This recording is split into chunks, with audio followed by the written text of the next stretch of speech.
ഇന്ന് ഏറ്റവും കൂടുതൽ ചർച്ച ചെയ്യപ്പെടേണ്ട ജില്ല കോട്ടയം ജില്ലയാണ്. തീർച്ചയായിട്ടും ജോസ് കെ മാണിയുടെ പ്രശ്നങ്ങൾ ഇങ്ങനെ വന്നിരിക്കുകയാണല്ലോ. അപ്പോൾ ഇത് 2 ദിവസം കൊണ്ട് ജോസ് കെ മാണി എന്തോ മഹാസംഭവമാണെന്നും ജോസ് കെ മാണി UDF-ലേക്ക് വന്നില്ലെങ്കിൽ UDF മൊത്തം തകരാൻ പോകുക എന്ന ഒരു വിഭാഗം ഭയങ്കരമായിട്ട് പ്രചരിപ്പിക്കുന്നു. ഇവിടെ മറന്നു പോകുന്നൊരു കാര്യം, പാലായെക്കുറിച്ച് നമുക്ക് പറയാം, അസംബ്ലി ഇലക്ഷൻ്റെ പറയാം. മറന്നു പോകുന്ന കാര്യം, KM മാണി ഉണ്ടായിരുന്ന കാലത്ത്, പ്രതാപവാനായിട്ടിരുന്ന കാലത്ത് ജോസ് കെ മാണി PC തോമസിനോട് തോറ്റതാണ് അവിടെ പാർലമെൻറ്റിൽ. കോട്ടയത്ത് നിന്ന് തോറ്റതാണ്. മൂവാറ്റുപുഴ പാർലമെൻറ്റിൽ PC തോമസിനോട് തോറ്റതാണ്. എന്തിന്? KM മാണിയുടെ വീടിരിക്കുന്ന സ്ഥലം, അവിടുത്തെ ബൂത്ത് പോലും, അതുപോലെ തന്നെ മരങ്ങാട്ടുപള്ളിയിലെ ബൂത്തിലും എല്ലാം മുന്നിൽ നിന്ന് PC തോമസാണ്. അത്രയ്ക്ക് മാത്രം പിന്നെ പശ്ചാത്തലം ഉണ്ടായിരുന്നു. പിന്നെ ഒരു പ്രാവശ്യം 300 വോട്ടിന് CPM-കാർ സഹായിച്ചിട്ടാണ് മാണി MM ജേക്കബിനോട് ജയിച്ചത് ഒരു കാലത്ത്. അപ്പോൾ അത്തരം പശ്ചാത്തലമുള്ള ജോസ് കെ മാണിയെ വലിയ ശക്തനായിട്ട് അവരോധിക്കാനുള്ള ശ്രമം നടക്കുന്നതിനിടയ്ക്കാണ് നമ്മൾ കോട്ടയത്തെ നിയോജകമണ്ഡലങ്ങളെക്കുറിച്ച് ചർച്ച ചെയ്യാൻ പോകുന്നത്. അതായത് ഇന്ന് വന്ന അദ്ദേഹത്തിൻ്റെ ഒരു പത്രസമ്മേളനം, അദ്ദേഹം എന്തോ വിജയിച്ചിരിക്കുന്നു, എന്തോ നേടിയിരിക്കുന്നു എന്നൊക്കെയുള്ള, അദ്ദേഹം എന്തൊക്കെയോ ആണ് എന്നുള്ളതൊക്കെയാണ് അദ്ദേഹം പറയുന്നത്. അപ്പോൾ അത് എന്തോ UDF-ലേക്ക് അദ്ദേഹം ചേക്കേറാൻ വേണ്ടി കുഞ്ഞാലിക്കുട്ടിയുടെ കാല് പിടിച്ചിട്ട് എങ്ങനെയെങ്കിലും ഒന്ന് കയറിക്കൂടണം, ഇവിടെ ആകെ തകർന്നിരിക്കുകയാണ്. ഇതിലുള്ള ഈ പറയുന്ന കേരള കോൺഗ്രസിൽ 5 MLA-മാർ കോൺഗ്രസിലേക്ക് പോകാനുള്ള തയ്യാറെടുപ്പ് നടത്തുകയാണ്. കാരണം ഇപ്പോൾ കഴിഞ്ഞ തദ്ദേശ സ്വയംഭരണ തെരഞ്ഞെടുപ്പ് വന്ന ഉടൻ തന്നെ 3 ജില്ലകളിൽ അവരുടെ ശക്തി കേന്ദ്രങ്ങളിൽ തകർന്നടിച്ചു. 5 MLA-മാർ 4 പേരും തോൽക്കുന്ന അവസ്ഥയിലാണ്. അപ്പോൾ ഇനി ഈ 5 MLA-മാർ മറ്റേ ഇതിലേക്ക് UDF-ലേക്ക് പോകണു എന്നുള്ള സമയത്ത് താൻ ഒറ്റപ്പെട്ടു പോകും, എങ്ങനെയെങ്കിലും സഹായിക്കണം എന്ന് പറഞ്ഞിട്ട് കുഞ്ഞാലിക്കുട്ടിയെ കാല് പിടിച്ചിട്ടാണ് ഈ പരിപാടിക്ക് പോയത്. കുഞ്ഞാലിക്കുട്ടിയാണെങ്കിൽ വേറൊരു തന്ത്രമാണ് ചെയ്തത്. അതായത് കുഞ്ഞാലിക്കുട്ടീൻ്റെ തന്ത്രം എന്താ വെച്ചാൽ, കോൺഗ്രസിനെ ഒതുക്കണമെങ്കിൽ കോൺഗ്രസിന് വലിയ ഒറ്റയും ഭൂരിപക്ഷം കിട്ടിയാൽ പ്രശ്നമാണ്. അപ്പോൾ ഇവിടെ നമ്മൾ തദ്ദേശ സ്വയംഭരണ തെരഞ്ഞെടുപ്പിൻ്റെ അടിസ്ഥാനത്തിൽ ഇന്റലിജൻസ് റിപ്പോർട്ട് അതിനുശേഷം വന്നിട്ടുണ്ട്. ആ ഇന്റലിജൻസ് റിപ്പോർട്ട് നമ്മൾ റിപ്പോർട്ട് ചെയ്തിട്ടുള്ളതാണ്. അതിൽ കോട്ടയത്തെ റിപ്പോർട്ട് ഇന്റലിജൻസ് റിപ്പോർട്ട് എന്താ പറയുന്നത് വെച്ചാൽ, തദ്ദേശ സ്വയംഭരണ തെരഞ്ഞെടുപ്പിൽ കിട്ടിയ വോട്ടിൻ്റെ 15% UDF-ലേക്ക് പോകും, ആരുടെ LDF-ൽ നിന്ന്. ഒരു ചെറിയ സംശയം ചോദിച്ചോട്ടെ, ഈ ഇന്റലിജൻസ് റിപ്പോർട്ട് ജോസ് കെ മാണിയുടെ ചൂടുമാറ്റത്തെക്കുറിച്ചുള്ള ആടിക്കളിക്കുള്ള വാർത്ത വരുന്നതിന് മുമ്പൂടെയാണ്. അല്ല, വേറൊരു കാര്യം കൂടി ഉണ്ട്. കേരള കോൺഗ്രസ് മാണി ഗ്രൂപ്പ്, അതായത് ജോസ് കെ മാണിക്കെതിരെ അവിടെയുള്ള കേരള കോൺഗ്രസ് അണികൾ പോലും, CPM-ന്റെ അണികൾ പോലും എതിർപ്പാണ്. അതുകൂടി ഒരു ഘടകമാണ്. അവിടെ 4 ഘടകങ്ങളുണ്ട്. 4 ഘടകം എന്താ പറയുന്നത് കോട്ടയത്ത്? ഒന്ന്, ഏറ്റവും ആദ്യം ഭരണവിരുദ്ധ വികാരം. രണ്ടാമത്തത് ശബരിമല ഇഷ്യൂ, അതിൽ ഭയങ്കരമായ. മൂന്നാമത് ന്യൂനപക്ഷ ഏകീകരണം, വെള്ളാപ്പള്ളിയുടെ പ്രസ്ഥാനീകരണം, ക്രിസ്ത്യൻ വോട്ടും മുസ്ലിം വോട്ടും ഒരേപോലെ UDF-ലേക്ക് പോവുകയാണ്. നാലാമത്തെ അവിടെ എന്താ അറിയോ? ഈ ജോസ് കെ മാണിക്കെതിരെ ആളുകൾ കംപ്ലീറ്റ് കേരള കോൺഗ്രസ് മാണി ഗ്രൂപ്പിലടക്കം CPM-ലടക്കം ആളുകൾ എതിരാണ് എന്നുള്ളതാണ്. ആ വോട്ടും കൂടിയാണ് ആർക്ക് UDF-ന് കിട്ടിയത്. അപ്പം ജോസ് കെ മാണി അവിടെ നിന്ന് കഴിഞ്ഞാൽ ആ വോട്ട് നേരെ CPM-ലേക്ക് തിരിച്ചു പോകും. കഴിഞ്ഞ തവണ കാപ്പൻ 15,378 വോട്ടിനാണ് ജയിച്ചത്. അപ്പൊ ഇന്ന് അദ്ദേഹം കോഴിക്കോട് പോയി, മലപ്പുറത്ത് പോയിട്ട് അദ്ദേഹം കൃത്യമായി പറഞ്ഞു, പാല വിട്ടെടുത്തുള്ള പരിപാടിയില്ല, പോകാൻ പറഞ്ഞു. അങ്ങനെ ഒരു കാര്യം വേണ്ടെന്ന്. അല്ല, അതിന് തൊടുപുഴ കൊടുക്കണം, പിന്നെ തിരുവമ്പാടി കൊടുക്കണം, അങ്ങനെയൊക്കെ പറഞ്ഞിട്ടാണ്. എനിക്ക് തോന്നുന്നില്ല അത് എവിടെ എത്തുന്നുള്ളത്. ഓക്കെ, ഇതിനകത്ത് കഴിഞ്ഞ ഇത്തവണത്തെ തദ്ദേശ സ്വയംഭരണ തെരഞ്ഞെടുപ്പിൽ 53,308 വോട്ടാണ് ആർക്ക് കിട്ടിയിരിക്കുന്നത്? LDF-ന് കിട്ടിയിരിക്കുന്നത്. 54,831 വോട്ട് UDF-ന് കിട്ടിയിട്ടുണ്ട്. അതായത് 1,523 വോട്ട് UDF-ന് ലീഡാണ്. അതായത് തദ്ദേശ തെരഞ്ഞെടുപ്പിൽ അവിടെ കേരള കോൺഗ്രസ് മാണി തൂത്തുവാരി കൊണ്ടുപോകണതാണ് പാല. എന്തിനൊരു കുടുംബം തോപ്പിച്ചില്ലേ മുനിസിപ്പാലിറ്റി? ചേട്ടനും അനിയനും മകളും കൂടെ ചേർന്ന് തോപ്പിച്ചില്ലേ? ഭയങ്കര അടിയാണ്. അവരാണോ മാണിയാണോ? ഒന്നുമില്ലാതെ CPM-ന്റെ ആൾക്കാർ അവര് ഇയാളായിട്ടുള്ള ഫൈറ്റിലാണ് ഇതായത്. അത് CPM-കാരുടെ വികാരമാണ് പുളിക്കക്കണ്ടോ.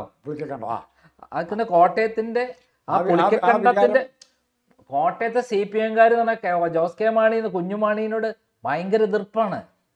അദ്ദേഹത്തെ കൂട്ടി വേണ്ട എന്നാണ് പറയുക. അതിന്റെ തെളിവാണ് പുളിക്കക്കണ്ടോ. പക്ഷെ അതിൽ വാസവൻ താല്പര്യമുണ്ട് മാണി വരണം. അല്ല, അവിടെ എങ്ങനെയെങ്കിലും CPM തകർന്ന് തരിപ്പണേക്കണം, എവിടെയെങ്കിലും ഒന്ന് പിടിച്ചു നിൽക്കണ്ടേ. കാരണം ഏറ്റുമാനൂരൊക്കെ തകർന്ന് കിടക്കുകയാണ്. ഇപ്പം 53,308 വോട്ടിൽ 54,831 വോട്ടാണ് UDF-ന് കിട്ടിയത്. അതിൽ 53,308 വോട്ടാണ് LDF-ന് കിട്ടിയിരിക്കുന്നത്. അതിൻ്റെ അത് 15% കയറി കഴിഞ്ഞ് 7,500 വോട്ടും കൂടി കൂട്ടിക്കഴിഞ്ഞാൽ ഇവരെ വോട്ട് 61,000 ആവും. ഇവരെ വോട്ടോ 46,000 കുറയും. അതായത് 16,000 വോട്ടിൻ്റെ വ്യത്യാസം അവിടെ തന്നെ വന്നു. BJP 20,123 വോട്ടാകുമ്പോൾ 2,000 വോട്ട് അവരെ വോട്ട് ഇങ്ങോട്ട് മറിയുന്ന. ഈ BJP വോട്ട് മറിയുന്നതിൻ്റെ രഹസ്യം എന്താ വെച്ചാൽ ഭരണം ആർക്കാ കിട്ടുന്നത്, അവിടെ ഈ ഭരണം മാറണമെന്ന് BJP അണികളും ആഗ്രഹിക്കുന്നു എന്നാണ് ഇന്റലിജൻസ് റിപ്പോർട്ട് പറയുന്നത്. അപ്പോൾ അവർ 10% വോട്ട് അങ്ങോട്ട് മറിയെന്ന് പറയുമ്പം 63,000 വോട്ടായി മാറുമ്പം ഏകദേശം 10,000-ഓളം വോട്ടിൻ്റെ ഭൂരിപക്ഷം അവിടെ ഉണ്ട്. അല്ലാതെ ഇങ്ങനെ അല്ലാതെ തന്നെ 15,000 വോട്ട് അവിടെ പിടിച്ച് ഭൂരിപക്ഷമുള്ള ഒരാളാണ് ആര്, നമ്മുടെ മാണി സി കാപ്പൻ അല്ല 16,000-ഓളം വോട്ടിന്റെ ഭൂരിപക്ഷമാണ് ഇതിനകത്ത് കാണുന്നത്. തദ്ദേശ അല്ല ഇതിന്റെ ഈ പറയുന്ന ഇന്റലിജൻസ് റിപ്പോർട്ട് വരാൻ വോട്ട് ഷിഫ്റ്റ് വന്നാൽ പാർലമെന്റ് ഇലക്ഷനിൽ പോലെ ഭൂരിപക്ഷം കിട്ടി. അതെ, ഇപ്പം ഈ ഷിഫ്റ്റ് വന്നാൽ ഇവിടെ 16,000 വോട്ടിന്റെ ഭൂരിപക്ഷം ആർക്ക് കിട്ടും? UDF-ന് കിട്ടുമെന്നാണ് ഈ കണക്കുകളാവുന്നത്. ഇനി അടുത്തത് മോൻസ് ജോസഫ് കടുത്തുരുത്തി. എല്ലാ കാലത്തും ഏറ്റവും കൂടുതൽ ഭൂരിപക്ഷം ഉണ്ടാക്കുന്ന ഒരാളാണ് അദ്ദേഹത്തിന് 59,000 അവിടെ തദ്ദേശ സ്വയംഭരണ തെരഞ്ഞെടുപ്പിൽ 54,916 വോട്ടാണ് UDF-ന് കിട്ടിയത്. 51,811 വോട്ടാണ് LDF-ന് കിട്ടിയത്. 18,205 വോട്ടേ BJP-ക്കുള്ളൂ. ഇതെല്ലാം ഷിഫ്റ്റ് നോക്കിക്കഴിഞ്ഞാൽ ആവറേജ് 7,500 വോട്ട് ഇവിടെ നിന്ന് മാറും. LDF-ന്ന് മാറിക്കഴിഞ്ഞാൽ അവർക്ക് 43,000 വോട്ടായിട്ട് കുറയും. ഇവർക്കാണെങ്കിൽ 54,000 നിന്ന് 55,000 തന്നെ 55,000 ഇട്ടെന്ന് പറഞ്ഞാൽ 63,000 വോട്ടും പിന്നെ 2,000 വോട്ട് BJP-ന് കിട്ടുകയാണ്. 65,000 വോട്ട്. കടുത്തിരുത്തിൽ വേറൊരു കാര്യം കൂടെ പറയാനുണ്ട്. അടുത്ത നാളിൽ CPM-ന് കാലു മാറിയ റെജി ലൂക്കോസിൻ്റെ നാടാണത്. റെജി ലൂക്കോസ് ക്നാനായ സമുദായത്തിൽപ്പെട്ടതാണ്. ക്നാനായ സമുദായത്തിൻ്റെ വോട്ടിലൊരു 70-80% കാലാകാലങ്ങളായിട്ട് കേരള കോൺഗ്രസിന് മാത്രം കെട്ടിക്കൊണ്ടിരിക്കുന്നതാണ്, മാണിക്ക് മാത്രം കെട്ടിക്കൊണ്ടിരിക്കുന്നതാണ്. റെജി ലൂക്കോസ് മാറുകയും CPM അതിൻ്റെ ഒരു 10,000 വോട്ടും കൂടി മാറിയാൽ എക്സ്ട്രാ മാറും. മാറിക്കഴിഞ്ഞാൽ അവിടെ മൊത്തത്തിൽ കൊളാവും. കടുത്തുരുത്തി ഒരു 10-30,000 വോട്ടിന് UDF ജയിക്കും എന്നുള്ളതാണ്. പിന്നെ ആശ നമ്മുടെ വൈക്കത്ത് അവിടെ LDF-ന്റെ ഏറ്റവും രസം എന്താ അറിയോ, കഴിഞ്ഞ നിയമസഭാ വോട്ടിൽ 29,122 വോട്ടിന്റെ കിട്ടിയ സ്ഥലമാണ് ഭൂരിപക്ഷം. ഇപ്പോഴത്തെ ഷിഫ്റ്റ് പ്രകാരം നോക്കുകയാണെങ്കിൽ അതിപ്പോൾ 2,422 വോട്ടിന്റെ ഭൂരിപക്ഷമേ തദ്ദേശ സ്വയംഭരണത്തിലുള്ളൂ. ഭയങ്കര തിരിച്ചടിയാണ്. വൈക്കത്തിന് ഒത്തിരി പ്രത്യേകത. വൈക്കം കോൺഗ്രസ് ജയിച്ചിരുന്നതാണ്. KK ബാലകൃഷ്ണൻ ജയിച്ച സ്ഥലമാണ്. പിന്നെ കോൺഗ്രസ്സുകാർ തമ്മിലുള്ള ഗ്രൂപ്പുകൾ തമ്മിൽ തല്ലി മാത്രം ഇല്ലാതായ ഒരു സ്ഥലമാണ്. ഇപ്പം 55,153 വോട്ടാണ് LDF-ന് കിട്ടിയത്. 52,729 വോട്ടാണ് തദ്ദേശ സ്വയംഭരണ തെരഞ്ഞെടുപ്പിൽ ടോട്ടൽ വൈക്കത്ത് UDF-ന് കിട്ടിയത്. 52,729. ഈ ഷിഫ്റ്റ് വരുമ്പോൾ വൈക്കത്ത് ഷിഫ്റ്റ് വരുന്ന ഉറപ്പാണ്. 55,153 വോട്ടിൽ ഏകദേശം 7,500 വോട്ട് UDF-ലേക്ക് മാറിക്കഴിഞ്ഞാൽ 60,000 വോട്ടായിട്ട് മാറും UDF-ന്. ഇവരേത് 47,000 വോട്ടായി മാറും. 13,000 വോട്ടിന് അവിടെ വ്യത്യാസം വന്നു. പിന്നെ BJP 17,484 വോട്ട് എന്ന് പറയുമ്പോൾ 2,000 വോട്ട് അങ്ങോട്ട് മാറിക്കഴിഞ്ഞാൽ 62,000 വോട്ടാവും. അതിൻ്റെ അർത്ഥം 15,000 വോട്ടിൻ്റെ ഭൂരിപക്ഷം വരെ വൈക്കത്ത് കിട്ടാം എന്നുള്ളതാണ്. ഇതേപോലെ നമുക്ക് വാസവൻ കോട്ടയം ഏറ്റുമാനൂരിൽ ഇപ്രാവശ്യത്തെ ഏറ്റവും രസം എന്താ പറയുക, 13,331 വോട്ട് UDF ലീഡാണ്. 13,331 വോട്ട് ലീഡാണ് ഇപ്രാവശ്യം. അല്ല സോറി 3,237 വോട്ട് ലീഡാണ് UDF-ന് ഇപ്രാവശ്യം. അവിടെ 14,303 വോട്ട് കഴിഞ്ഞ നിയമസഭാ തെരഞ്ഞെടുപ്പിൽ ഭൂരിപക്ഷം ഉണ്ടാക്കിയ ആളാണ് ആര്, വാസവൻ. അവിടുന്ന് തിരിഞ്ഞിട്ട് 3,287 വോട്ട് UDF-നായി. അതിൽ പറയുന്ന കണക്ക് പ്രകാരം 47,561 വോട്ട് UDF-നും 44,324 വോട്ട് LDF-നുമാണ്. പിന്നെ 19,507 വോട്ട് BJP-ക്കും. ഇതിന്ന് ഷിഫ്റ്റ് വന്നു കഴിഞ്ഞാൽ 6,000 വോട്ടും കൂടെ ഇങ്ങോട്ട് കൂടിക്കഴിഞ്ഞാൽ 53,000 വോട്ടാവും. മറ്റൊരു 38,000 വോട്ടാവും മാറും. മുനിസിപ്പാലിറ്റി ഓൾറെഡി കോൺഗ്രസ് ജയിച്ചു. അതെ വലിയ ഭൂരിപക്ഷമാണ്. അല്ല അപ്പം 38,000-ന്ന് 55,000-ലേക്ക് കടക്കുമ്പോൾ 17,000 വോട്ടിന്റെ ഭൂരിപക്ഷം.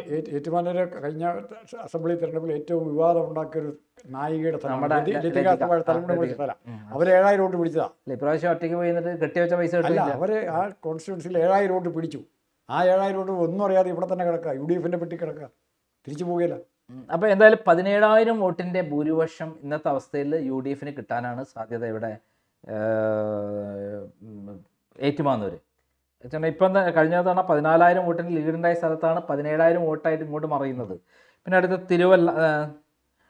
തിരുവഞ്ചൂർ രാധാകൃഷ്ണൻ കോട്ടയം പിന്നെ തിരുവഞ്ചൂർ രാധാകൃഷ്ണൻ എപ്പോഴും ചർച്ച ചെയ്യേണ്ട ആവശ്യമില്ല. നമ്മൾ അവിടെ പോകുന്നില്ല, അവിടെ കോൺഗ്രസ് തന്നെ ജയിക്കും. കഴിഞ്ഞ വർഷം 18,743 വോട്ട് കിട്ടി, കഴിഞ്ഞ തരം കണ്ടായിട്ടു LDFന്. അല്ല, ഒരു ആന്റി ഇൻകംബൻസി ഉണ്ടാക്കാത്തയാളാ. പിന്നെ ഉമ്മൻചാണ്ടി ചാണ്ടി ഉമ്മൻ അവിടെ 37,000 ചില വോട്ടിന്റെ ഭൂരിപക്ഷമാണ്. ബൈ ഇലക്ഷന് ജയിച്ചു. അതിന് മുമ്പ് 8,000-ഓളം ഉണ്ടായിരുന്നു. ജയിക്കിനെ തോപ്പിച്ചു അവിടെ. അപ്പം അതിൽ നമ്മൾ അവിടെ ചർച്ച ചെയ്യേണ്ട ആവശ്യമില്ലല്ലോ. പിന്നെ കോട്ടയം ഇവിടെയാണ്, ഇവിടെ ചങ്ങനാശ്ശേരി കേരള കോൺഗ്രസിൻ്റെ പഴയ ചെയർമാൻ CF തോമസിൻ്റെ കോട്ടയായിരുന്നു. CF തോമസ് മരിച്ച ശേഷം കേരള കോൺഗ്രസ് മാണിയാണ് ആ മുന്നണിയിൽ ജയിച്ചത്. പക്ഷേ ഇപ്പോൾ വന്നിരിക്കുന്നത് ലാസ്റ്റ് തദ്ദേശത്തിൽ ചങ്ങനാശ്ശേരി മുനിസിപ്പാലിറ്റി നല്ല ഭൂരിപക്ഷത്തിൽ കോൺഗ്രസ് തിരിച്ചു പിടിച്ചു. മൊത്തത്തിൽ 1190 വോട്ടിൻ്റെ ഭൂരിപക്ഷം UDFനാണ്. അതാ പറഞ്ഞത്. അപ്പോൾ ഇപ്പോൾ നേരത്തെ 6051 വോട്ട് LDFനായിരുന്നു, ജോബ് മൈക്കിളിനായിരുന്നു. അതുകൊണ്ടാണ് ജോബ് മൈക്കിൾ UDFിലേക്ക് പോകണം നിൽക്കുന്നത്. അവർ ഗ്രൂപ്പായിട്ട് തന്നെ പോകാൻ നിൽക്കുന്നത്. ഇപ്പോഴത്തെ അവസ്ഥയിൽ അവരുടെ 45,720 വോട്ടാണ് ആർക്ക് കിട്ടിയിരിക്കുന്നത്, LDFന് കിട്ടിയിരിക്കുന്നത്. 19,094 വോട്ട് BJPക്ക്. അത് 7,000 9,000 വോട്ട് ഇങ്ങോട്ട് മറിഞ്ഞാൽ 46,000 55,000 വോട്ടായി മാറും. ഇവിടെ 38,000 വോട്ടായി. അത് 17,000 വോട്ടിൻ്റെ ഭൂരിപക്ഷം. ചങ്ങനാശ്ശേരിയിലും സ്വല്പം സമുദായം പറയാനുണ്ട്. അവിടെ നായർ കമ്മ്യൂണിറ്റി എന്ന് പറയുന്നത് UDFിൻ്റെ കൂടെ ഉറച്ചു നിന്നിരുന്ന സുകുമാരൻ നായർ ഉൾപ്പെടെയുള്ളവർ നിന്നിരുന്നതാണ്. പക്ഷേ സുകുമാരൻ നായർ ഇങ്ങനെ പിണറായി വിജയൻ്റെ വക്കാലത്തുമായിട്ട് നടക്കാൻ തുടങ്ങിയപ്പോൾ തൊട്ട് ആ നിന്നിരുന്ന നായർ വോട്ടുകൾ മിക്കവാറും കോൺഗ്രസിൻ്റെ പെട്ടിയിലേക്ക് വീഴും. അതാണല്ലോ അത് അവിടെ ജയിച്ചത്. ചങ്ങനാശ്ശേരി ജയിച്ചാൽ ജയിക്കില്ലല്ലോ. അപ്പോൾ 18,000 വോട്ടിൻ്റെ ഭൂരിപക്ഷത്തിന് UDF ജയിക്കാൻ സാധ്യതയാണ് ഇവിടെ കാണുന്നത്. പിന്നെ കാഞ്ഞിരപ്പള്ളിയിൽ ജയരാജൻ തന്നെ ജയിക്കാനാണ് സാധ്യത. ഏക ഇടതുപക്ഷത്തിന് പ്രതീക്ഷിക്കാവുന്ന 2 പക്ഷേ കണക്ക് പ്രകാരം 56,000 വോട്ടാണ് അദ്ദേഹത്തിന് പ്രാവശ്യം കിട്ടിയത്. 50,584 വോട്ട് UDFനുണ്ട്. 26,694 വോട്ട് BJPയും ഉണ്ട്. കഴിഞ്ഞ തവണ 13,703 വോട്ട് കിട്ടിയ സ്ഥലത്തു നിന്നാണ് ഭൂരിപക്ഷം കിട്ടിയ സ്ഥലത്ത് 6,083 വോട്ടായി കുറഞ്ഞു. 6,083 വോട്ടിൻ്റെ ഭൂരിപക്ഷം ഇപ്പം ഉണ്ട്. പക്ഷേ ഈ ഷിഫ്റ്റ് വരികയാണെങ്കിൽ 15% ഷിഫ്റ്റ്, കാരണം സാധാരണ അതായത് ഈ 4 തരംഗങ്ങൾ കൊണ്ട് ഷിഫ്റ്റ് വരികയാണെങ്കിൽ ഏകദേശം 9,000 വോട്ട് ഷിഫ്റ്റ് വരും. അങ്ങനെയാണ് 59,000 മാറും. ഇത് 50,000